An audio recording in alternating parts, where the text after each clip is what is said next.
السلام عليكم ورحمة الله وبركاته. مساء الورد والنور عليكم، يا رب تكونوا بألف خير ان شاء الله. احنا هنعمل معانا النهارده تورتايه حلوه قوي، هنعملها بالدقيق اللي هو ريد فيلفت. الدقيق دوت بنعمل منه جاتوه، بنعمل منه تورت حلوه قوي قوي، ويا رب ان شاء الله تعجبكم. تعالوا بينا نشوف المقادير. ماشي، معايا الدقيق هنا اهوت اللي هو الريد فيلفت ده نص كيلو من الدقيق. ده بيتباع عند اي حد بتاع بيبيع التزامات حلواني. ومعايا هنا 4 بيضات، ومعايا نص كوبايه زيت، ومعايا 220 جرام زبادي. لو ما فيش زبادي ممكن نحط لبن رايب، يعني لا ده لا ده. ماشي، هنسمي الله بسم الله. ماشي، معايا هنا ال4 بيضات، وهحط الزيت اهو. طبعا الدقيق متضاف له الفانيلا والبيكنج باودر والكاكاو وكل حاجه، يعني احنا مش هنضيف له حتى ولا فانيليا ولا معلقه الخل زي ما بنعمل في الاسبونج. لا، ده مش هنضيف له اي حاجه، هما ال4 مكونات دول بس، وهتطلع معاك ان شاء الله احلى تورتايه. وهحط معايا الدقيق اهو بسم الله. والكميه دي بتاخد صاج، او انا هعمل صينيه مقاس 24. طبعا هقلبهم بس بالراحه كده الاول.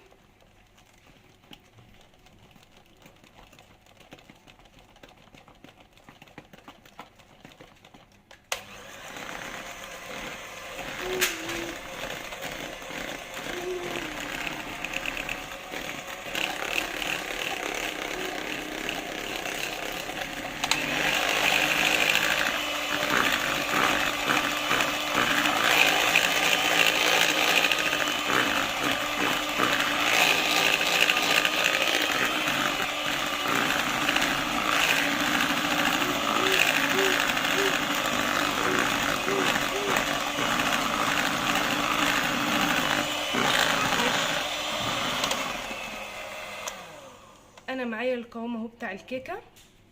ماشي، ده قوامها.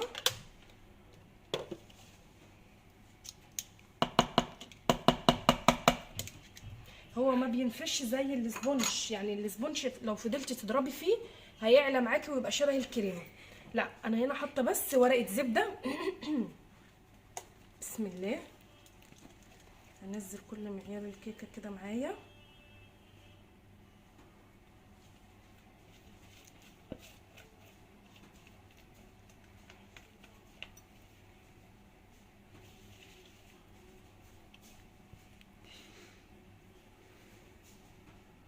طبعا لو في اي فقاقيع في اي حاجه انا بعملها بالسباتشوله كده وبالراحه.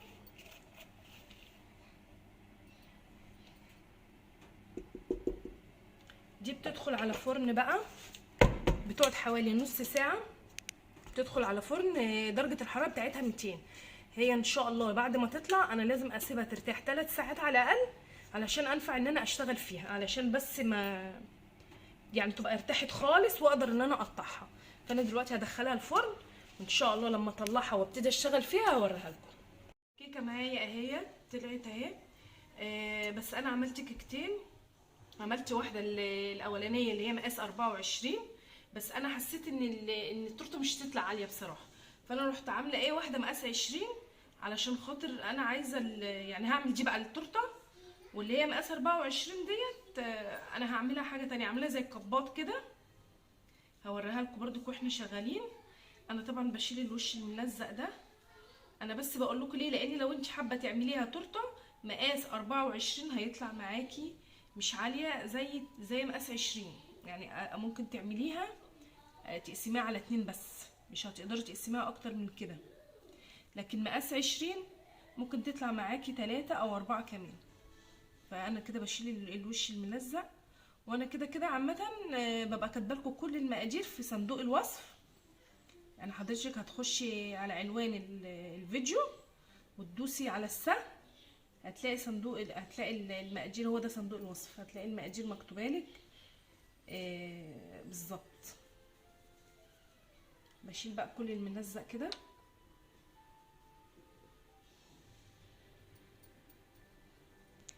بالراحه كده،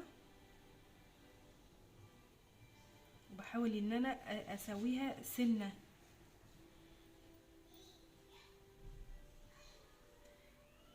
ده كله بيتشال معايا كده. ماشي. اسهل بقى طريقه ان انت تقدري تقطعي بيها الكيك بالمنشار بتاع الكيك. لو انت حابه تقطعي بالسكينه براحتك، بس هو عامه المنشار حلو.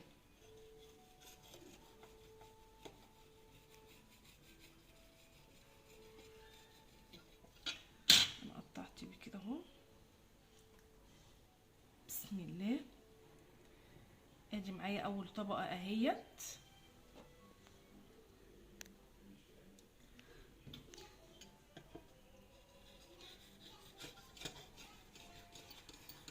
اسهل ما يمكن في تقطيعها وفي تزيينها. على فكره الريد فيلفت عامه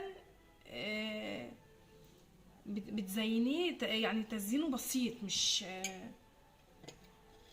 كتير مثلا، يعني مش زحمه مثلا زي بقيه التورت التانية. لا، احلى ما فيه ان هو بسيط جدا. فانا ممكن هي كده 3، فانا كمان هحاول ان انا اشيل بس ايه الجزء اللي فوق ده عشان تبقى كلها من ايه سوا واحد. والجزء دوت انا مش هرميه، ده بيتفرم بزوق بيه، بعمل بيه كبات، بعمل بيه حاجات كتير قوي. بشيله كده بالراحه على جنب كده. بحاول بس ان انا اسوي اخر حته كده بالسكينه ان هي تطلع برضك معايا ايه مظبوطه. ماشي. ادي كده معايا كل الطبقات اهي 4 طبقات. ماشي. هشيل وهعمل دلوقتي معاكم الكريمه. انا زي ما قلت لكم اهي الكيكه انا مقطعاها. مش هعمل معاكم الكريمه بتاعتها. الكريمه بتاعتها هنا معايا في البوله دي كوبايه كريم جانتيه خام. ماشي. وعليها كوبايه حليب مكثف. ان شاء الله في فيديو كده وانا هعمل لكم الحليب المكثف وكم نوع صوص حلو. والجبنه دومتي دي جميله قوي اللي هي الكريمي. هي دي يعني اللي اساس الريد فيلفت لازم الجبنه الكريمي.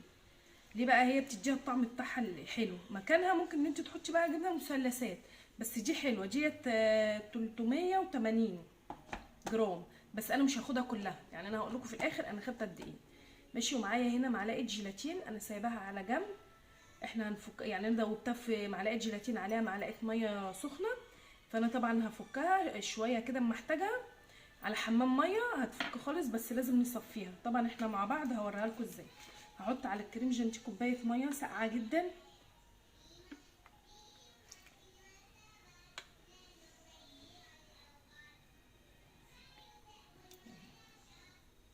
معايا كوبايه ميه كده حطيتها اهي. ماشي. هبتدي بقى اضرب. بسم الله.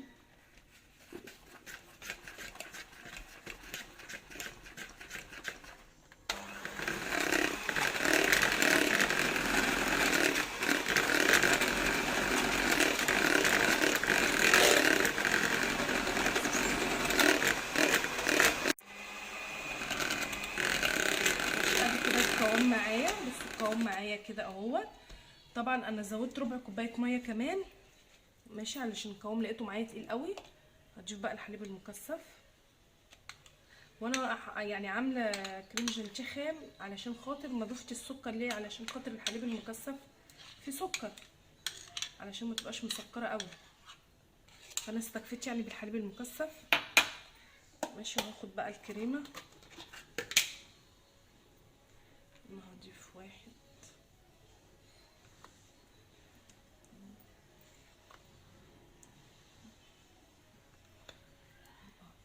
انا ضفت كده 4 معالق اهو. وهضرب.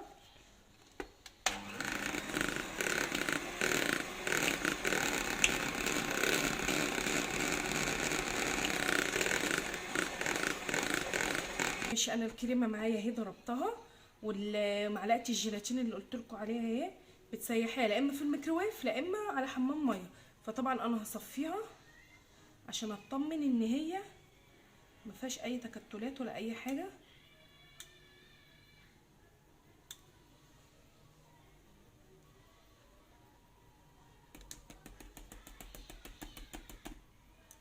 بالظبط كده. واضربها ضربه كمان.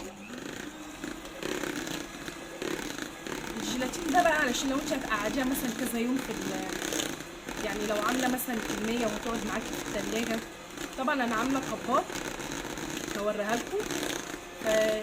دي بقى ممكن تقعد كذا يوم في الثلاجه، الاولاد مثلا ياخدوا منها لاصحابهم. يعني الكريمه بقى تفضل حلوه زي ما هي. ادي معايا الكريمه خلصت خالص اهي.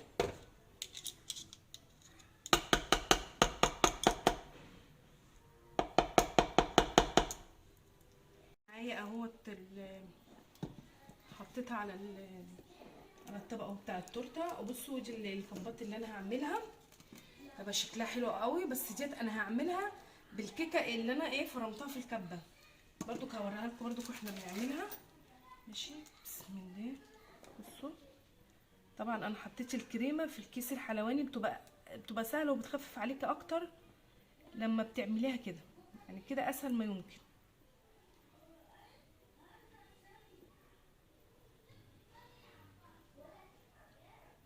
تتعمل بالمنظر ده كده.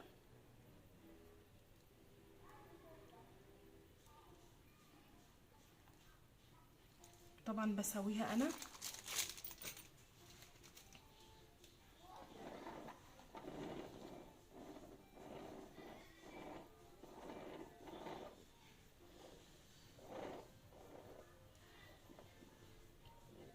تسويها كده اهوت. يعني هي حلاوه التورته دي بصراحه او الجاتو بتاعها ان هي تحس ان هي في تزيينها خفيفه كده وحلوه كده. اجيب بقى اللي بعدها. بسم الله اهي كده.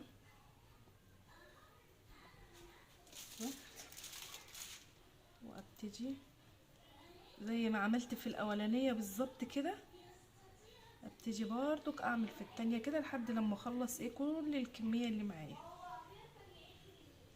ودي التالتة هي كمان انا بعملها هي تالت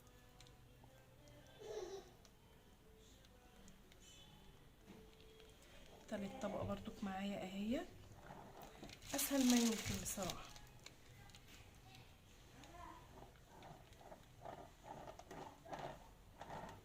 طبعا ده كله بيتظبط في الاخر.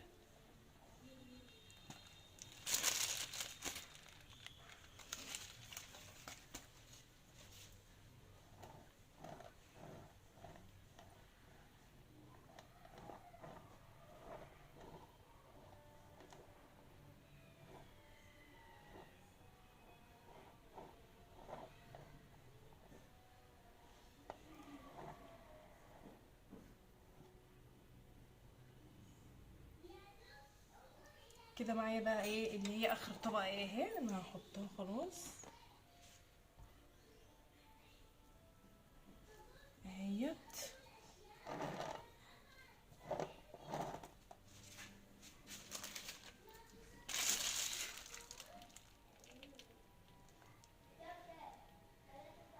هنزلها كده.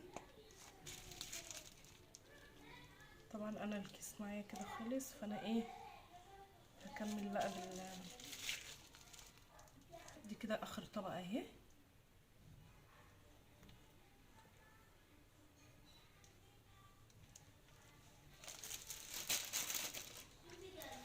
هحاول بقى ان انا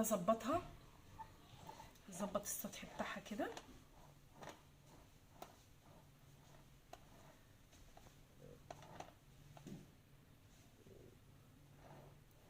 هحاول ان انا اظبط السطح بتاعها كله كده.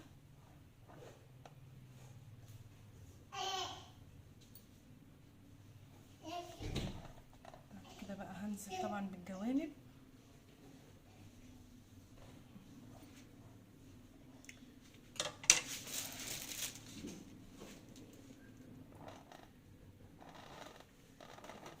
هحاول ان انا احط في الجوانب كده علشان اظبطها كلها.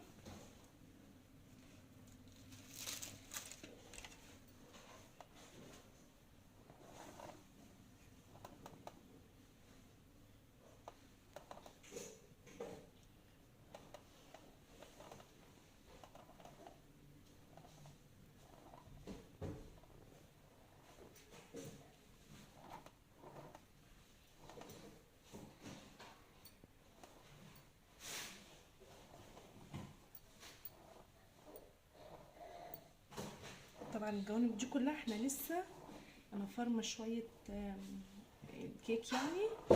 الجوانب دي كلها كده احنا هنعمل التورته اهو برضو بالكيك اللي انا مفتتاه دوت.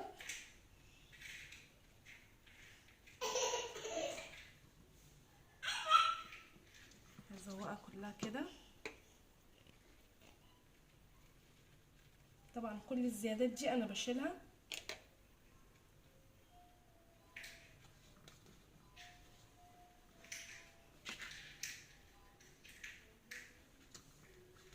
بلف التورتايه كلها بيها كده اهوت، والزياده بروح شايلاها. بصوا الكباطه اهيت انا عملت كذا واحده، هعمل واحده قدامكم اهي. بصوا بجيب بالمعلقه كده، بحط مثلا حبه كده حلوين في الارضيه، بروح ايه دي بتبقى جميله قوي لو مثلا هتهديها لحد بقى في عيد ميلاد، ممكن على فكره في اي مناسبه. اولادك مثلا عازمين صحابهم ممكن ياخدوا منهم هم من وقت الدراسه. تحطي الكميه اللي انت عايزاها، تبططي كده بالمعلقه ماشي. وبجيب بقى الكريمه بروح ماشيه عليها كده اهو بالراحه.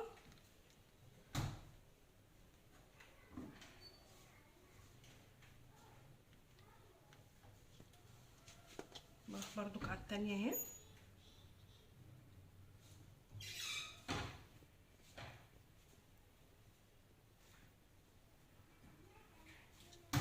بالطريقه دي كده.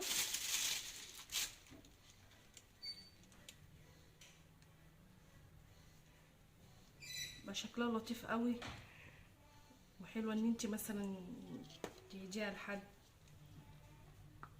ممكن تعملي كميه وتحطيهم في علبه، لو معزومه عند حد ممكن تاخدوها له معاكي.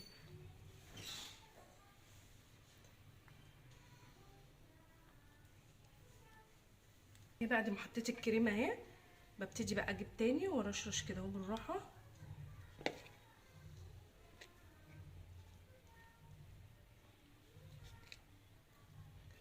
بالراحه كده.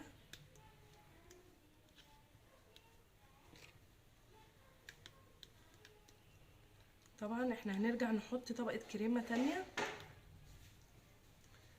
نمشيها بالنظام ده. نحط كريمه تانية اهي اهيت.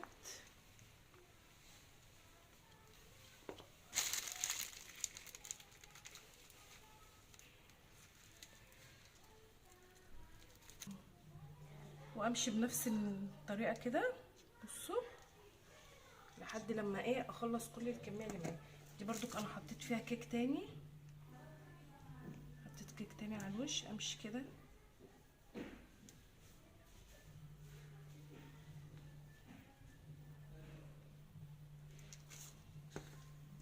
برضو. اللي بعدها هعمل بقى كل الكميه بقى اللي موجوده معايا، هعملها بنفس الطريقه كده ماشي، لحد بقى ما اخلص كل الكميه وارجع لكم. بصوا بصوا شكلها حلو جدا. انا بقى رحت حاطه لها شويه كده من على الوش. وطبعا انا عامله لها برضو حاجه تانية هحطها لها، هوريها لكم دلوقتي. بصوا ابتدي احط كده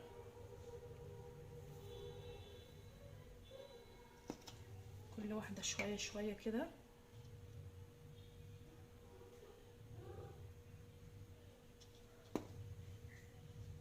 حاجه بسيطه وسهله وشكلها تحفه، وطعمها ان شاء الله برضو هيبقى حلو. جربوها بس وان شاء الله تعجبكم. بصوا بقى انا ايه جبت عجينه سكر، وعندي ختامه كده على رسمه بق، فايه حطيتها كده في النص تدي شكل حلو قوي. بصوا تبقى كده مديها شكل جميل قوي. فبرضو الشكل اللي عندكم انتوا واللي تحبوه. هي الختامه دي انا جايباها من العتبه، هي شكلها حلو قوي. وبالنسبه ان الريد فيلفت احمر، فعملت بقى عجينه السكر كمان حمراء تدي المنظر ده.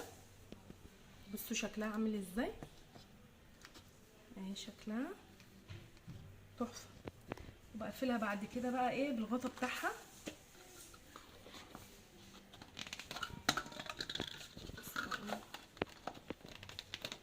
تتقفل بالغطا بتاعها كده. بصوا تبقى منظرها تحفه، منظرها حلو قوي. ماشي، انا كده حطيت التورتايه بقى في التلاجة تهدى شويه. هجيبها بقى علشان ازوقها معاكم. التورته خلصت معايا اهيت، واهو شكلها النهائي اهو. بصوا شكلها جميل ازاي. ودي الكبات اللي انا قلت لكم عليها، عملت شكلين. الشكل دوت هو طبقه واحده بس من الكريمه وطبقه واحده من الكيك، ماشي. لكن ديت بصوا واخده يعني كذا طبقه من الكريمه والتورته خلصت معايا اهو. وادي شكلها كده النهائي اهيت، ماشي. انا سبتها 4 ساعات في التلاجة ترتاح خالص وتتماسك. ودي الكبات اللي انا قلت لكم عليها ديت، انا عاملاها كذا طبقه بسكويت وكريمه. وديت انا عاملاها طبقه واحده بس كريمه وطبقه كيك، معلش. فدي بقى الكبات اهي. بصوا شكلها جميل جدا، والتورته شكلها حلو. ورسمه البق دي انا عندي طباعه كده شاريه، انا قلت لكم عليها في الفيديو. ودي عجينه سكر. اي شكل عندك تقدري تجيبي عجينه سكر وتعملي بيه الاشكال وتزوقي بيه. فطبعا تورته الريد فيلفت ديت بتبقى يعني سهله وبسيطه، وتزويقها هو كده يعني تزويقها بيبقى هادي مش زحمه. فدلوقتي احنا هنقطعها مع بعض عشان برضو تشوفوها.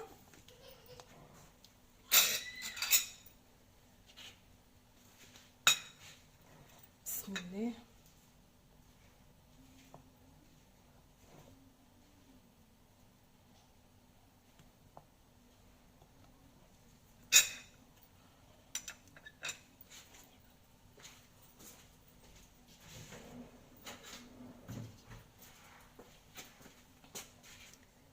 شكلها بسم الله. بصوا الجمال، بصوا شكلها عامل ازاي، تحفه. وان شاء الله كمان طعمها يعجبكم، جربوها. هي بسيطه وسهله.